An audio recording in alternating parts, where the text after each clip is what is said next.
What we got this morning, Daniel, son? We got a bit of turbo. Turbo launcher, Cleveland. HB Cleveland, yes. So we're out at Honiton. Hello, Our Honiton. new home. We are. Well, not your home, you're still at Torquay, but you visit us here at Honiton now, but we'll talk about that later. Turbo launcher. Let's see what this does for us. We're going to play a few holes, hit off a few tees, and then we've got indoor numbers as well. Let's go turbo launching. Right guys and girls, welcome to my channel. If you're new here and you want to see more reviews, maybe consider hitting that subscribe button down below, and if you're already subscribed, give that bell a ring. Up in this card, up here, have you ever gamed a Cleveland driver? Let me know. This driver, well, it's loud, but it's quite amazing. Check this out.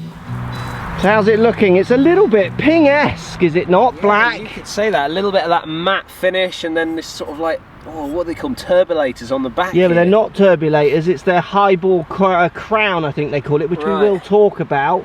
It's like you said, similar to Ping, isn't it? Stealthy nice, is it not? It's beautiful. I gotta say, that is, to look down at that is lovely. Absolutely fantastic. Yeah, good hit. Middle to left side. It does what I was expecting the sound. It's quite loud, isn't it? It is very pingy. Yes. Like tong off the actual face there, but nice. You can see where I struck mine there, a little bit high toe. Oh yeah, absolutely. So it got a bit of a dip ball going on there with that. There's a lot of ping in its looks to me there down by the ball. Yeah. And you've also got that little bubbly top as well. This is all about aerodynamics, which you'll come to, and the high ball, which they've done for quite a long time. Even the face markings are reminding me of what a Ping looks like a little bit. I would say it looks pretty nice down by the ball. And the launcher series is about, like, you know, a lot of this is go into a shop, pick it up and buy it. Even though I'm not saying that's what Cleveland want, that's kind of almost the market a little bit that I always think these go to, which is where that sound, or the sound that I'm expecting from this,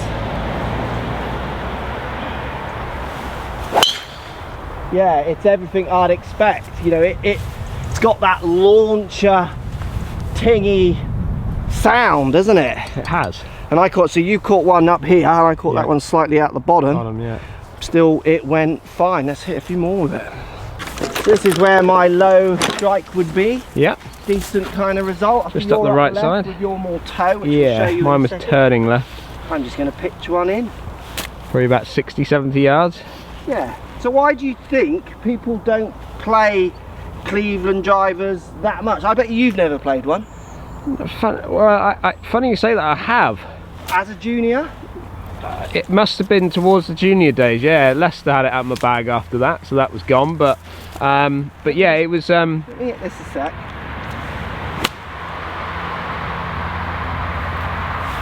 Because I've never played one, and I'll be honest with you, I've never really sold many of them.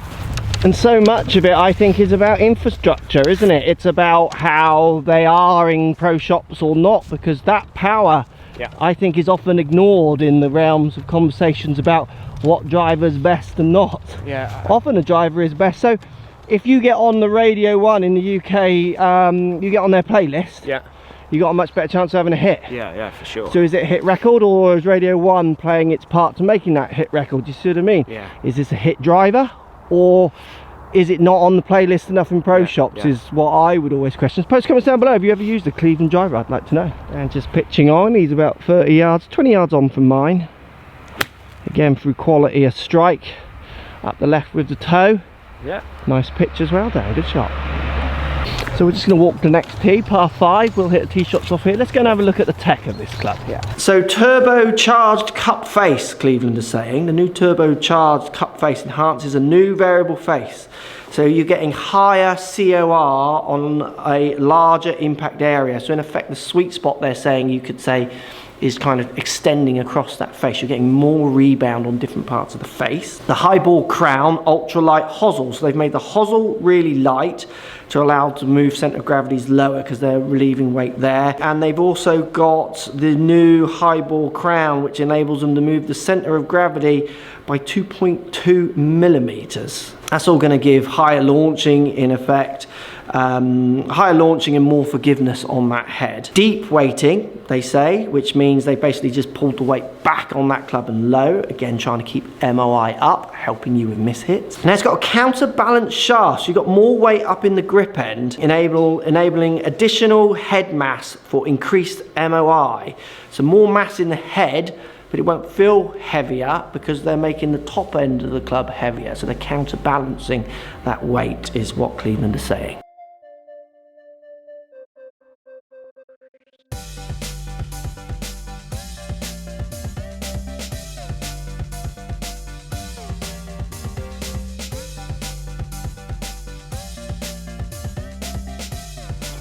Yeah, it's a good sound. It's a bit loud for me. Yeah. What I want, hit that one quite nicely. You hit yours quite well, a little bit heely, but yeah, decent. mine cut around the corner a little bit. Yeah. But I think a lot of people, well, post comments down below, do you want a loud driver or not? I mean, it's a loud one. And again, if you're going to go and try this on a range or on a launch monitor, there's certain selling bits, obviously the numbers, but also sounds do really trick people into think they're hitting it further and those kind of things. Let's get up there and see where they finished. I hit mine well. Good. Two pretty good drives. Yeah, tidy drives those. Very happy with mine, and Dan's just snuck me by a few yards, but again, that's the equivalent we tend to get, isn't it? Yeah, it's similar to what we get on most of the drivers we hit nowadays. Yeah, we'll go in and test the indoor numbers in a second. I want one more tee shot with it. Yeah. It's the sound that's going to excite some, but at the same time alienate others. Yeah. We were just talking about it there. I think the first tee shot I hit with it, I didn't know what to expect. Yeah. So I hadn't hit it before, and that noise just it almost shocked me a bit. But then that last tee shot, I didn't think anything of it. It just blended in then. Yeah, and that's the thing, isn't it? I guess when you're buying a new club, you'll be more sensitive to things that are different, rather than if they're better or worse. Correct. Again, performance-wise, it's not, that sound's not going to do anything. Really nothing for the me. Dampening the acoustic side of it generally is them making it sound how they want it to sound, rather than it going, oh, we've built this club and it now sounds like this. Yeah. They build them all. I've had rat glue put in one of my drivers to change the sound, and it changed the sound like to almost a persimmon straight away. I think you've hit the nail on the head again. It's like it's built for it sounds powerful. Yes, it's a turbo launcher, noise, isn't it? Exactly, it's turbo. It sounds turbo. Right, one more tee shot up 17 here, and then we'll go inside and show the numbers on this launcher turbo. Ready for the sound, Dan? My ears are poised and ready. It's a good drive. I do like it. Straight up the middle. It's a good flight. I mean, that's a realistic flight that you get with your club. I just wanted it to just because of that road down the right, I just wanted to just start it up the left and just little low cut, and I just put it. So you feel like you can do anything with it, even though it's high MOI, low centre of gravity. I've hit now a few shots with it. I've got the high draw that I wanted with it, high toe position, got that sort of runner. Yeah. And then I've got that shot there that I've got it cut. I got it cutting around the corner of that par 5. Yeah. And then just to get it up there as well it's easy, really easy. It's so important, isn't it? Do you do the same when you're out? Do you try and test a few different types of shapes and shots and things like that? Yeah, I want to know what I can do with a club. I don't want to know only what I can do when I'm in a net smashing it as hard as possible. Absolutely right. I think that's modern YouTube testing stroke launch monitor testing gone crazy. Yes. Isn't it? Yeah. And that turns into so you can feed the ego of the audience. You know, I get comments, people go, oh, you only hit it 262. Oh, well, okay, but like that's longer than most people.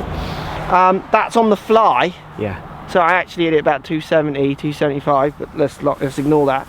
And I hit plenty of drives where I actually hit it 240 or 250. Yeah. As long as a score, what are you on about? Exactly. But do you see what I mean? Like there was this big race to hit it 300 yards online once. It was like, because it was a search term everyone's just going for. And the audience unfortunately the audience encourage that behaviour from inappropriate pros as well, I think. Like, and that's what happens with club testing. The manufacturers are then also influenced by the audience because they've got to sell to them. Sometimes educating the audience or trying to make them better is a load harder than just giving them page free. Basically.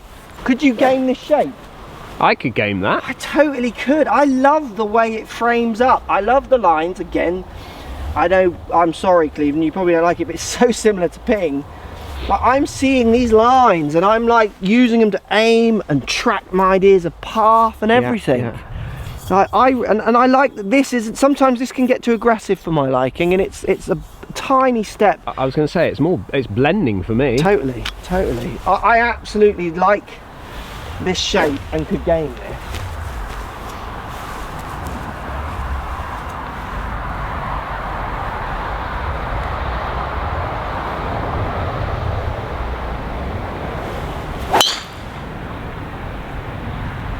Again, that noise, it's not bothering me anymore now. I'm used to it, kind of. I think as long as you're in fairway with it, I think it'll be fun. I would just make it a bit of a talking point personally. Yeah. Because it is louder than I would say that's louder than anything I've tested for quite a while. But I just think you give this to someone swinging a little slower, and that like explosion, it's going to cheer them up a bit. Wow them, wouldn't it? What do you think about the counterbalance shaft? Yeah, I'm not feeling a great difference in that, to be honest with you. I don't know if I can feel it. I don't know if I'm just a bit stiff here and it feels strangely heavy up here. Yeah. Or not. I mean, you feel it there, look.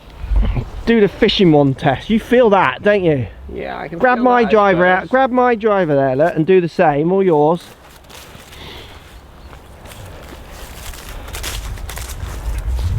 Yeah. You can feel there's more weight there, can you not? Yeah, this feels like to me that the weight is right the way through that club. Yeah, and it absolutely feels like here I can definitely feel it more at the other end of the club, like more of the grip here now. Yeah. That's yeah. I wouldn't notice that if I was just doing it on its own, but now I've put it up against something, I can kind of get a gauge as to what one feels like, and that definitely is. There's weight there, isn't more there? At the end, yeah. Let's go inside, let's look at the numbers, let's see what we actually get out of it. Right, I didn't let you look at the numbers when we were testing, and you're just having a little perusal now. I am. I'm impressed. What do you think? So, 269 average I'm getting out of this. Carry 269? Average carry. Now, you got to remember, I was warming up as we were going along, and I normally start at 106 is about where I'm at, and then it will go Club head speed. Club head speed, 106 mile an hour, and I've got it up to 109.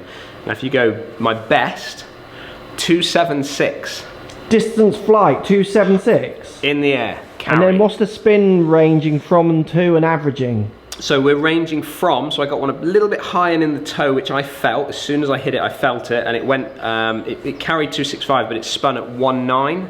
So that's living life on the edge for me. Yeah.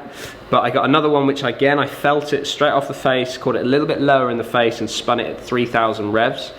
But on an average, we're 2, 3, 4, 5. So it's spinning in a really good place for a high MOI. I mean, you've got to remember, this is high MOI, like trying to help everyone get better at, with miss hits and the rest of it. But you're getting similar data that you'd get out of something which was almost low spinning to medium to low. I mean, I wouldn't say it's low spinning because you'd have more in the ones, but that's as far as I've seen you hit anything. That is up there. That's as far as anything. No, I never start that low, that high. If that makes sense when we're testing. Yeah. So I'm a little bit tight. So I wasn't going to hit, but I'm going to have a go. With this. I want to see what my numbers are. I want to hit one now. You do. Now you've seen me giving it a good old whack. I'm going to pollute your numbers here. I'll delete it off.